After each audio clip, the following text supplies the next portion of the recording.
खतरनाक बात है। और मेरे ख्याल से कि ये ओवर स्मार्ट बनने की कोशिश में वजीर दिफा साहब ने खासा गैर जरूरी और गैर जिम्मेदाराना बयान दिया और इसके कॉन्सिक्वेंसेज होंगे। आपको नजर आ रहा है कि अमेरिका बात कर रहा है, वो उनके मौकफ की तायीद करता नजर आ रहा है और ममालिक भी हम्म। आपको अल्टीमेटली यही बात करते नजर आएंगे। लेकिन पाकिस्तान के साथ खड़ा कौन है? ये आप मुझे बता दीजिए। पाकिस्तान का कोई एक दोस्त मुल्क, कोई मुस्लिम मुल्क, कोई गैर मुस्लिम मुल्क जिसने पाकिस्तान की हिमायत की हो कि नहीं इंडिया ज्यादती कर रहा है, इंडिया ने गलत इल्जाम लगाया है, या इंडिया ने जो है वो ये जारहाना कार्रवाइयां की हैं, तो किसी की हम्म। तरफ से ऐसा स्टेटमेंट नहीं आया। ये वो चीज है कि हमारी सिफारतकारी किधर है? क्यों कोई भी आज मुल्क हमारे साथ नहीं खड़ा ऐसे मौके के ऊपर? कि दहशतगर्दी हम्म। के जंगें भी हमने लड़ी हैं, दहशतगर्दी के शिकार भी हम रहे हैं और दहशतगर्द होने का इल्जाम भी हम पर लग रहा है। तो ये नैरेटिव नहीं अगर हो पा रहा, किसी को हम नहीं बता पा रहे, तो ये किसकी कमी है?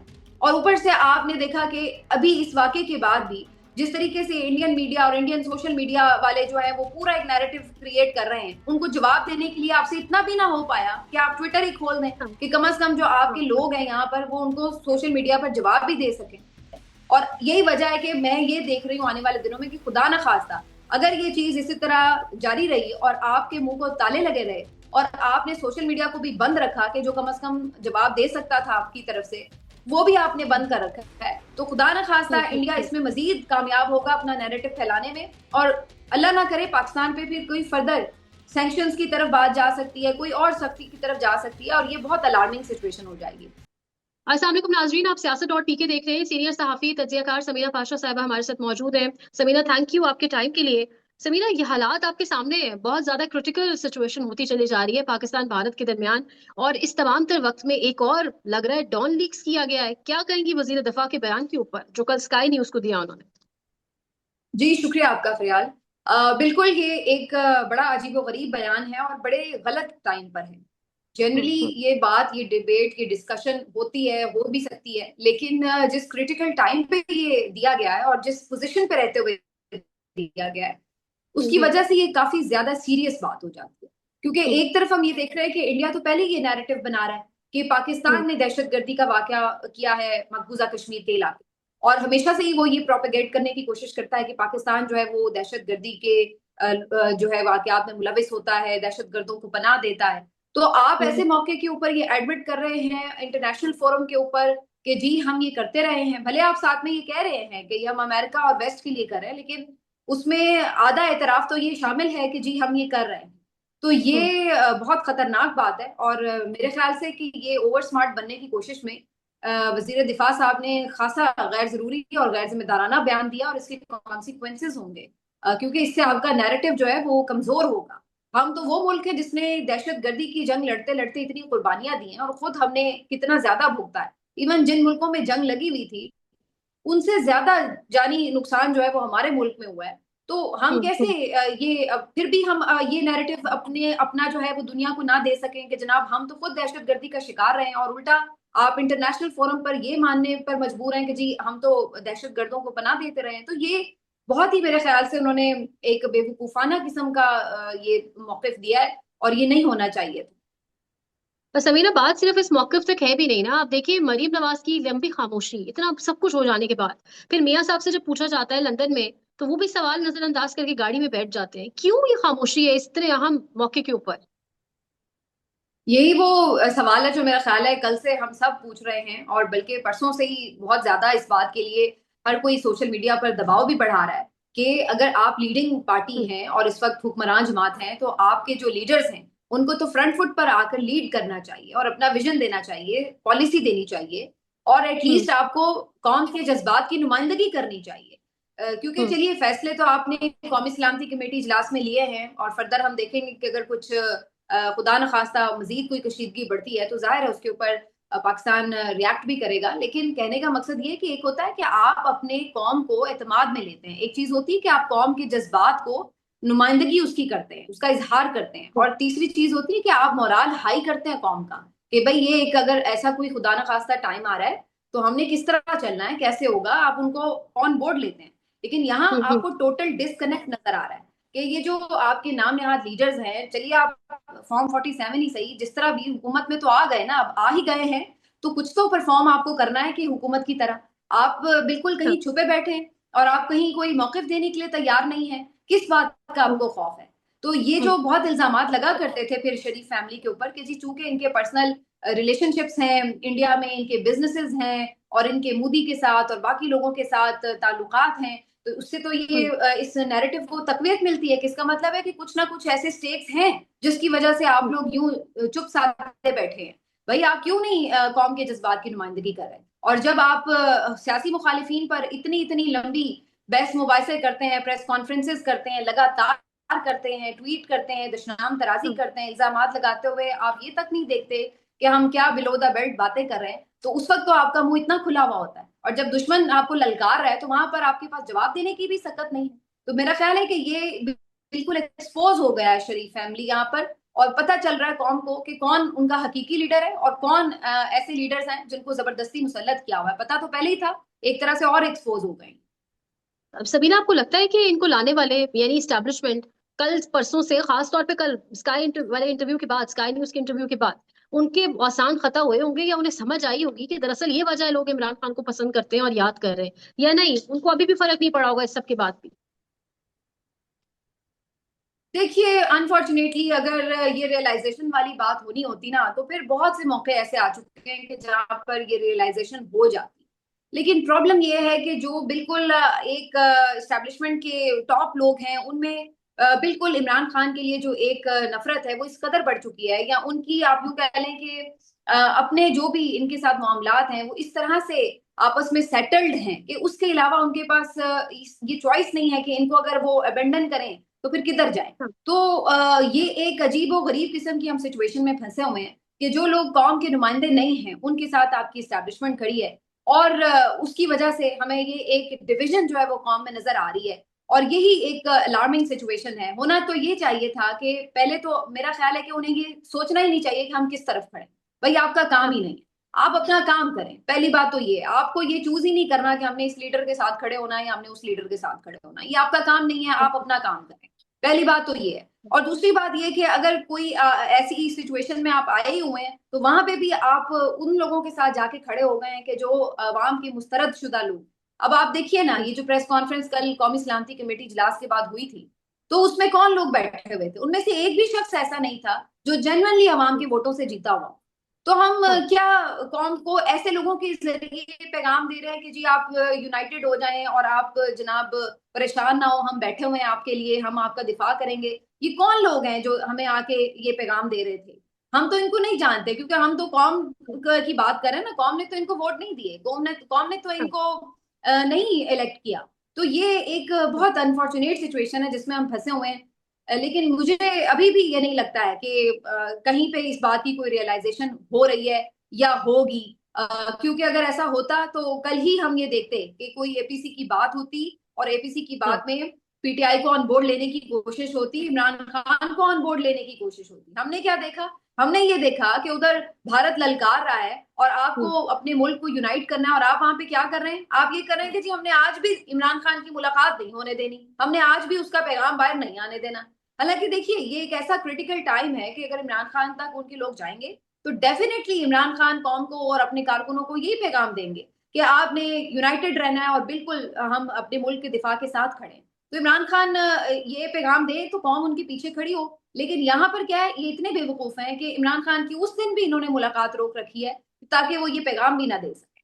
और उस दिन भी आप डिवीजन का पैगाम दे रहे हैं। उस दिन भी आप बजाय इसके कि चलिए इमरान खान को तो आपने नहीं ऑन बोर्ड लिया या उनको आप नहीं बुला रहे एपीसी में, एटलीस्ट आप उनकी पार्टी के लोगों को एंगेज करते। आप देख रहे हैं कि बिल्कुल ऑपोजिशन को आउट करके ऑपोजिशन उस दिन क्या कर रही है, इस्लामाबाद हाई कोर्ट में एक फाइल के पीछे धक्के खा रही है। ऑपोजिशन लीडर पंजाब उसका कौमी असेंबली का भी, सेनेट का भी, वो बेचारे इन कामों में लगे हुए हैं कि हमारी मुलाकात कैसे हो जाए, हम अपने पेशियां कैसे भुगत लें, हम अपने वारंट कैसे मुअत्तल करा लें। तो ये तो इन लोगों के हालात हैं। तो मैं कैसे ये समझ लूं कि यहाँ पे कहीं ये रियलाइजेशन है कि नहीं जी हमने कौम को यूनाइट करना। समीना, आपकी बात को बिल्कुल मैं सेकंड करती हूँ। यानी आप अंदाजा लगाएं, कल एक वीडियो मैंने अपलोड की, जो ऑफिस की स्टोरी अपलोड करनी होती है हमने एक, उसके अंदर हमने ऑब्वियसली जो सिनेरियो है उसके ऊपर बात की, लेकिन नीचे लोगों के कमेंट्स ये थे कि लोग तैयार नहीं थे ये सब सुनने को। यानी लोग तैयार नहीं है कि हम अपनी अफवाज के साथ इस वक्त खड़े हों और बात करें, जो हम ऑब्वियसली करेंगे, अभी तो मौका ही ऐसा है। तो आपको नहीं लगता ये बहुत खतरनाक सिचुएशन है? और आप वाली बात की, इस वक्त पे इमरान खान एक ऐसा पैगाम देता जिससे वाकई कौम ने वाकई जुड़ जाना था, वापस अपने इदारे के पीछे खड़े होना था। देखिए, अक्सर लोग कल से ये बहस कर रहे थे, मैं सोशल मीडिया पे भी नोट कर रही थी कि जी कौम खड़ी है साथ या नहीं खड़ी। मैं तो कह रही हूँ ये सवाल ही होना इस टाइम पे कि कौम खड़ी हाँ, है या हाँ, नहीं खड़ी, ये अपने आप में एक बहुत बड़ा अलमिया है। कि कभी हम ये ऐसा सोच भी सकते हैं कि हम ये सवाल करें कि जी कौम पीछे खड़ी है या नहीं खड़ी। ये तो ये नौबत आनी ही नहीं चाहिए थी कि ये कभी सवाल भी होता है। ये अंडरस्टूड हो कि 100% कौम पीछे खड़ी है। इस तरह के मौके पे कि जब आपका दुश्मन जो है वो यूं आपको ललकार रहा है, तैयारी कर रहा है, पूरा उसका एक हमें जो खतरनाक किस्म का इरादा है वो दिख रहा है और उसका वो ऐलान भी कर रहा है, और ऐसे मौके पर हम ये क्वेश्चन हमें करना पड़ रहा है कि जी हम खड़े हैं साथ या नहीं खड़े। तो ये हाँ, अपने आप में क्वेश्चन का इस टाइम पे रेज होना, ये अपने आप में एक बहुत बड़ा अलमिया है। ये नौबत नहीं आनी चाहिए थी, कभी भी नहीं आनी चाहिए थी कि ये क्वेश्चन भी इवन रेज होता, इसके ऊपर कोई डिबेट भी होती, कोई बहस भी होती। लेकिन अनफॉर्चुनेटली हमारे साथ हमने ये देखा है कि जो पिछले 3 सालों में स्पेशली और अदरवाइज भी होता रहा है, लेकिन अब जो पिछले 3 सालों में जिस बुरी तरह से हुआ है कि उसके बाद ये क्वेश्चन बन गया कि जी लोग खड़े या नहीं खड़े। डेफिनेटली मुझे अभी भी इस बात की उम्मीद है कि इंशाल्लाह अल्लाह ना करे ऐसा कोई टाइम आए, लेकिन कौम ऐसा नहीं है कि अपने मुल्क से लोगों का प्यार खत्म होगा। अगर लोग किसी से नाराज हैं तो वो भी इसी वजह से नाराज हैं कि वो अपने मुल्क से प्यार करते हैं। उनको लगता है कि ये चीज मुल्क के लिए ठीक नहीं है, तो वो इसीलिए वो इस बात पे दुखते हैं। तो मुल्क से प्यार पे तो किसी को कोई प्रॉब्लम नहीं है। जो किसी एक को पसंद करता है वो भी इसीलिए करता है क्योंकि उसको लगता है कि ये मुल्क के लिए बेहतर है, और जो किसी एक को नहीं पसंद करता वो भी इसीलिए नहीं पसंद करता क्योंकि उसको लगता है कि वो मुल्क के लिए नहीं बेहतर है। तो ऐसा ही मुल्क से ऐसा प्यार ही के ऊपर तो कोई क्वेश्चन नहीं है। प्रॉब्लम ये है कि जो इस वक्त एक सिचुएशन हमने बना दी है उसमें हाँ। ऑटोमेटिकली ये इस तरह की जो डिबेट है वो जनरेट हुई समीरा, एक जानिब कहा जा रहा है कि इंटेलिजेंस रिपोर्ट्स मौजूद है, ख्वाजा आसिफ साहब ने फरमाया है कि इंटेलिजेंस रिपोर्ट्स हैं, कुछ भी हिंदुस्तान कर सकता है। लेकिन दूसरी जानिब कल रात गए आप देखें किस तरह कारकुनों को पकड़ा गया है, और आलिया हमजा वाले मामले के ऊपर। जी। ये तो जैसे मैंने भी पिछले उसमें आपके सवाल के जवाब में ये बात कही कि ये तो यही तो मैं कह रही हूँ कि तरजीहात क्या है कि आपकी हम्म, उस दिन भी कि जब दुश्मन जंग का आपको पैगाम दे रहा है और तबले जंग बजा रहा है, उस दिन भी आपकी तरजीह ये थी कि आलिया हमजा के साथ आए हुए कारकुनों को पकड़ लें, आलिया हमजा की रिहाई लेट कर लें, और इमरान खान की जो तौहीन अदालत वाली वो जो फाइल है जिसके ऊपर मुलाकातें बंद हैं ये वो उसके ऊपर मामलात को डिले कर लें, इमरान खान से जो 5-6 लोग मिलने आए हैं उनको बाहर 1.5 किलोमीटर दूर नाकों पे रोक लें। आपकी उस दिन भी ये तरजीहात हैं। तो फिर मैं यही बात तो कह रही हूँ कि ये बात बहुत सवाल उठाया जा रहा है कि जी पीटीआई ने ये कर दिया, पीटीआई के सोशल मीडिया पर हाँ, डिवीजन हो गई, पीटीआई के सोशल मीडिया इस तरह की बातें कर रहा है। भाई ये जिम्मेदारी आपकी हुकूमत वक्त की होती है कि उसने कौम को यूनाइट करना है, उसने लीड करना है, उसने डिफरेंसेस को और चीजों को खत्म ऐसे करना है कि तमाम लोगों के उस मौके पे कम अज कम गिले शिकवे आप दूर करके उनको एक मुट्ठी की तरह करें। ये जिम्मेदारी हुकूमत वक्त की हाँ, होती है। क्यों होती है? क्योंकि ताकत उसके पास होती है, इख्तियार उसके पास होता है। तो अगर कल के रोज ही आप ये मैसेज देते कि नहीं जी हम हमारे पॉलिटिकल डिफरेंसेस अपनी जगह हैं, जो कुछ भी है वो बाद में लड़ाई होएगी, लेकिन अभी हम जो है वो मुल्क की खातिर करते हैं, और हम तमाम जो अपोजिशन के ये प्रॉब्लम्स हैं जिनके ऊपर ये चीजें हो रही हैं जिसकी वजह से डिफरेंस क्रिएट हो रहे हैं हम उनको खत्म कर दें। और आप देखिए अगर ये जेस्चर्स दिए जाते, फॉर एग्जाम्पल आप ये जो इनके लीडर्स हैं बेचारे 2-2 सालों से जमानतों की वजह से जेलों में पड़े हैं, आप उनको रिहा करवाएं ना, उनकी जमानतों में रुकावटें डालें, आप इमरान खान के साथ मामलात को नॉर्मलाइज करें, उनकी मुलाकातें, उनकी चीजें, उनकी सहूलतें, उनके साथ मामलात को बेहतर तरीके से डील करें। आप इनके जो बाहर के लोगों की ये बाहर जो आपकी इनकी क्यादत है, आजाद क्यादत जो है उनके ऊपर जो आपकी हर वक्त एक वो मुकदमेबाजी और ये सब चलता रहता है, वो चीजें आप चीजें खत्म करें, उनके कारकुनों को रिहा करें, सियासी कैदियों को रिहा करें, तो ऑटोमेटिकली उनके ऊपर प्रेशर आ जाएगा कि भाई देखिए गवर्नमेंट ने इतना ज्यादा जेस्चर अच्छा दिया है और आप लोग फिर भी जो है वो डिवीजन की बात कर रहे हैं, इस तरह कर रहे हैं। यहाँ प्रॉब्लम क्या है? प्रॉब्लम ये कि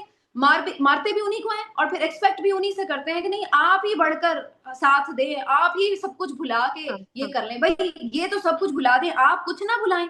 आप अपनी दफा कहते हैं कि नहीं हमने कुछ नहीं भुलाना, हम वही फितना भी कहेंगे, दहशतगर्द भी कहेंगे, शरपसंद भी कहेंगे, 9 मई वाले ये बला बला हर इल्जाम हम लगाते रहेंगे, हम कुछ नहीं भूलेंगे, अलबत्ता ये सब कुछ भुला दें और भूल के जो है वो खड़े हो। तो ये एक अजीबोगरीब तमाशा है जो इस मुल्क के साथ चल रहा है कि जो मार खा रहा है वही सब कुछ भूल जाए और जो मारने वाला है वो अपना हाथ एन उस दिन भी ना रोके कि जब जो दुश्मन है वो आपका सर पे खड़ा। अब समीरा, एनएससी का एलामिया कल नेशनल सिक्योरिटी कमेटी का जारी हुआ, आप उससे मुत्तफिक है? क्योंकि इमरान रियाज खान साहब कह रहे हैं कि कुछ भी इसमें मुंह तोड़ जवाब नहीं दिया गया, जो कुछ हिंदुस्तान ने किया उसके जवाब में मैंने बस वैसी चीजें कर दी गई। तो आपको क्या लगता है कल जो एलामिया जारी हुआ ये ठीक था या इससे मजीद तगड़ा जवाब होना चाहिए था? देखिए फिलहाल मैं एक बात को इस तरह से लेती हूँ कि पाकिस्तान ने हमेशा बड़ा रिस्पॉन्सिबल बिहेव किया है, मेच्योर बिहेव किया है, किसी की भी गवर्नमेंट रही हो, लेकिन कभी भी भारत की तरह इन्होंने जंगी जुनून में मुब्तला नहीं होकर जवाब दिए और मामलात को हम्म, हमेशा बेहतर अंदाज में टैकल करने की कोशिश की है। और कल भी आप जो भारत के मीडिया के ऊपर सनसनी देख रहे थे और उनके जो लीडर्स हैं जी उनकी जी। तरफ से गैर जिम्मेदाराना बयान देख रहे थे, तो उसके बावजूद भी पाकिस्तान ने मेरे ख्याल से कैलकुलेटेड जवाब दिया है। जो स्टेप्स लिए गए हैं ये बात दुरुस्त है कि वो ऑलमोस्ट वैसे स्टेप्स हैं जो कि इंडिया ने भी लिए, लेकिन फिर उसके हम्म, अलावा आप क्या करते हैं, ये तो नहीं करते ना कि आप उठ के कोई उन पे हमला तो नहीं करने जा रहे, ये तो हमें नहीं सूट हम्म, करता कि उल्टा हम ही जाके उन पे हमला कर दें या उस तरह।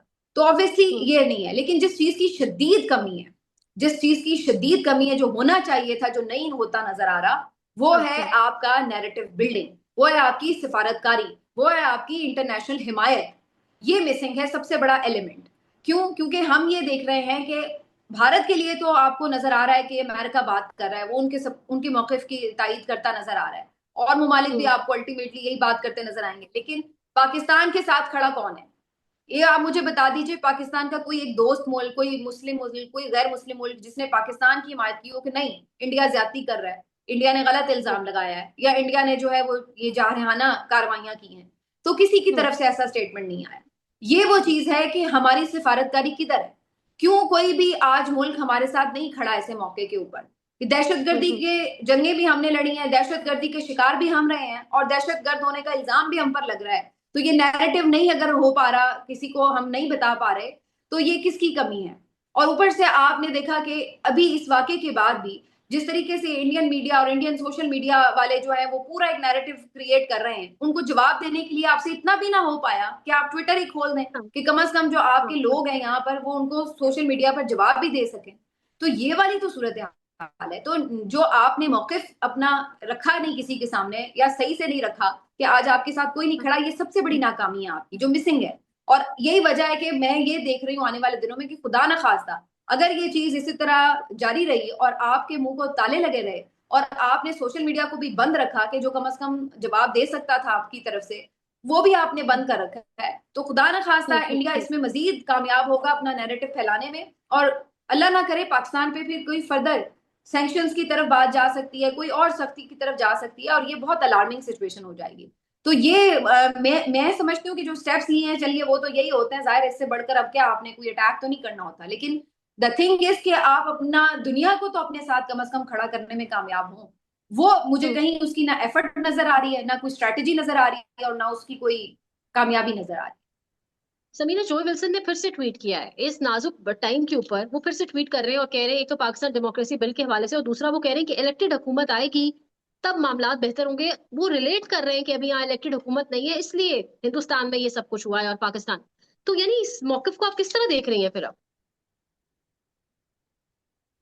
ये वही बात है जो मैंने अभी कही कि आप देखिए कि जो विल्सन जो अदरवाइज ठीक है पाकिस्तान में डेमोक्रेसी की बहाली के लिए बात कर रहे हैं, बहुत सारी इंसानी हकूक की जो खिलाफवर्जियां हुई हैं उनके अगेंस्ट उन्होंने बात की है, लेकिन हाँ, हाँ, यहाँ पर वो भी इंडिया के मौकफ के साथ खड़े हुए नजर आ रहे हैं, क्योंकि वो ये बात अपनी ट्वीट में कह रहे हैं कि जो पाकिस्तान में ये सारा एक रिजीम है, ये अल्टीमेटली जो डिस्टेबलाइजेशन है, ये अल्टीमेटली उस तरफ लेके गई है कि इंडिया में जाके ये दहशतगर्दी हुई। अव्वल तो आप ये देखिए कि उन्होंने मकबूजा कश्मीर को इंडिया ही मान लिया और उसमें उन्होंने हम्म, ट्वीट में इंडिया का लफ्ज लिखा, हालांकि जम्मू कश्मीर जो है वो एक मुतनाज़ इलाका है। और दूसरी बात उसमें वो ये कह रहे हैं कि जी जैसे पाकिस्तान को साथ लिंक कर दिया उन्होंने कि इसके पीछे पाकिस्तान हो सकता है। तो यही मैं चीज हम्म, कह रही हूँ कि बेसिकली इंडिया जो है उन लोगों को ये बराबर कराने में कामयाब हो रहा है कि जी वाकई इस वाकई के पीछे जो है वो पाकिस्तान है। तो ये एक अलार्मिंग सिचुएशन है कि इसके काउंटर नैरेटिव के लिए हमारे पास क्या है, हमारी स्ट्रेटेजी क्या है, और हमने क्या दिया। और जो विल्सन ने भी जो ये बात की है, जाहिर है उस पर डेमोक्रेसी बहाल होने या उस वक्त उस हद तक तो पाकिस्तानी भी उनको सपोर्ट भी कर रहे होते हैं, लेकिन जहां तक ये बात है कि जो उन्होंने इंडिया के मौकिफ की तायीद की है या जम्मू कश्मीर को इवन एक मुतनाज़ इलाका नहीं करार दिया, तो जाहिर है उसके ऊपर तो डिसएग्री करेंगे। ठीक है। अब समीना, अब इमरान खान वाले मामले की तरफ आते हैं। ये मुलाकातें बंद आइसोलेशन में एक इस क्या न्यू नॉर्मल बनाने की कोशिश की जा रही है? देखिए 40 दिन हो गए, क्यों मुलाकात नहीं करवाई जा रही इमरान खान से उनकी फैमिली की और उन लोगों की जिनका नाम लिस्ट पे मौजूद होता है? मुझे तो 3-4 वजूहात हैं जो दिख रही हैं इसके पीछे। नंबर 1 तो हाँ। यही है कि फर्दर इमरान खान को आइसोलेशन में डालकर एक अंडर प्रेशर किया जा सके और उनको इस तरफ लाया जा सके कि वो किसी एग्रीमेंट या डील के ऊपर जो है वो मुत्तफिक हो, तो एक और प्रेशर बढ़ाने की ये सिर्फ कोशिश हो सकती है। दूसरी ठीक वजह है। ये है कि कुछ चीजें ऐसी थी, जैसे ये मिनरल्स बिल था या कुछ और ये मामला थे नहरों के, ये वो मुख्तलिफ मामला जो इश्यूज थे, हाँ। उनके ऊपर हाँ। भी शायद वो ये चाह रहे थे कि ये पीछे पहले ये मंजूर हो जाए और उसके बाद इमरान खान से बात हो या मुलाकात हो, ताकि इमरान खान उसमें कोई रुकावट ना डाल सकें या अपना कोई मौक़िफ़ ना दे सकें।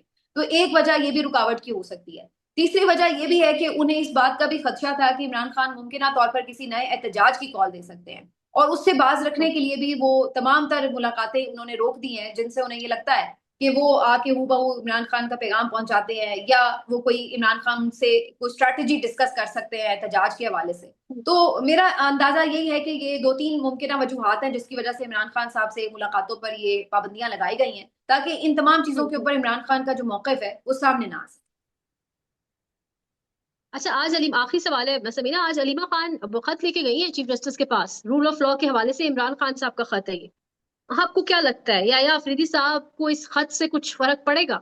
क्या वो नहीं जानते कि रूल ऑफ लॉ किस तरीके से तबाह बर्बाद किया जा रहा है पाकिस्तान में? बस वो शेर है ना कि मीर भी क्या सादा है कि जिनके सबब वो वाली सूरत हाल है, बीमार हुए जिनके सबब। तो पता तो सबको है, क्या जजेस जो हैं वो किसी और दुनिया में रहते हैं कि उन्हें पता नहीं है कि मुल्क में क्या हो रहा है। या आप ये कह लें कि ये जो मुलाकातें बंद हो रही हैं या तौहीन अदालत हो रही है या ये सब चीजें, तो वो तो खुद इन सब चीजों का एक पार्ट है। तो वो कैसे हम कह सकते हैं कि उन्हें कुछ नहीं पता। हाँ, यस, लेकिन आपके पास ऑप्शंस क्या होते हैं? ये तो नहीं है कि आप ज़ाहिर है कोई जजों पे हमला कर देंगे। तो अल्टीमेटली जो जमहूरी तरीके हैं वो तो यही हो सकते हैं कि आप खत लिखते हैं, आप पिटिशंस दायर करते हैं, आप बात करते हैं, आप मुकालमा करते हैं, मुलाकात करते हैं। तो सियासतदान के पास तो यही टूल्स हैं। तो इमरान खान साहब ये यही चीज़ कर रहे हैं कि उनको खत लिखे हैं, पहले भी लिखे हैं, फर्दर लिख रहे हैं, उनको रियलाइज़ कराने की कोशिश कर रहे हैं। लेकिन उन्होंने क्या रियलाइज़ करना है, जबकि वो इन सब चीज़ों में खुद एक तरह से आलाकार बने हुए हैं। तो मुझे इससे ये तो कोई उम्मीद नहीं है कि इनके खतूत से कोई बेहतरी आ जाएगी। लेकिन यस, आप देखिए कि जिस तरह इन लोगों को सामना करना इवन मुश्किल हो रहा है जजेस को। देखिए वो खत लेके जाते हैं या वो मिलने जाते हैं, तो वो लोग भागते फिर रहे हैं कि हमारा कहीं आमना-सामना ना हो जाए। तो जब आप कमज़ोर विकेट पे होते हैं तो फिर यही सूरत-ए-हाल बनती है। तो ये ज़रूर है कि ये चीज़ें रिकॉर्ड का हिस्सा बन रही हैं। ये ज़रूर है कि उनको इवन फेस करना मुश्किल हो रहा है इन लोगों के लिए जो ये सब कर रहे हैं। लेकिन अगर इससे आप ये कहें कि इन खतूत से कोई एकदम से आँख खुलेगी किसी की और वो कहेगा कि नहीं भई अब सब कुछ आईन और कानून के मुताबिक होगा, तो वो मुझे होता नज़र नहीं आता। पाकिस्तान में इस वक्त सबसे बड़ा मसला बोलने का है। पाकिस्तान में बोलने नहीं दिया जाता, जुबानें खींच ली जाती हैं, डर है, खौफ है, टेरर है। पाकिस्तान का मीडिया मुकम्मल तौर पर कंट्रोल्ड है, वेल मैनेज्ड है, एक मैसिव सेंसरशिप है। इसी तरह का दबाव पाकिस्तान में सियासत.pk भी फेस कर रहा है, जिसे पाकिस्तान भर में गुज़श्ता कई महीनों से मावरा आइन, मावरा कवानीन मुकम्मल तौर पर बंद कर दिया गया है, मुकम्मल तौर पर बैन कर दिया गया है। सियासत.pk की नशरियात को लिमिटेड करके पाकिस्तान में छोड़ दिया गया है। तमाम तर कानूनी मुआवजे के ऊपर आवाज उठाई गई, दस्तक दी गई, लेकिन हर तरफ से खामोशी है, सन्नाटा है, कहीं पर कोई सुनवाई नहीं है, कोई सुनने को तैयार नहीं है। लेकिन इसका हल क्या है? क्या खामोश हो जाएं? क्या सवाल ना करें? क्या मालूमात आप तक ना पहुंचाएं? क्या इंफॉर्मेशन आप तक ना पहुंचाएं? मालूमात भी पहुंचेगी, इंफॉर्मेशन भी पहुंचेगी, सवालात भी उठेंगे, लेकिन अब आपने रोल प्ले करना है, आपने अपना किरदार अदा करना है। और छोटा सा एक प्रोसीजर है, प्रोसेस है, उसके बाद आप अपना किरदार अदा करें और हमारी मदद करें। पहले आपने यह करना है कि हमारे यूट्यूब चैनल को सब्सक्राइब करना है, उसके बाद ज्वाइन के बटन के ऊपर जाना है, क्लिक करके हमारा मेंबर बनना है। या फिर दूसरा ऑप्शन यह है कि आपने वीडियो की डिस्क्रिप्शन में जाना है, वहां पर पैट्रियन का लिंक मौजूद होगा, उस लिंक के ऊपर क्लिक करें और हमें सपोर्ट करें, हमारा हिस्सा बने, हमारी ताकत बने। ख्याल रखिएगा। अल्लाह हाफिज।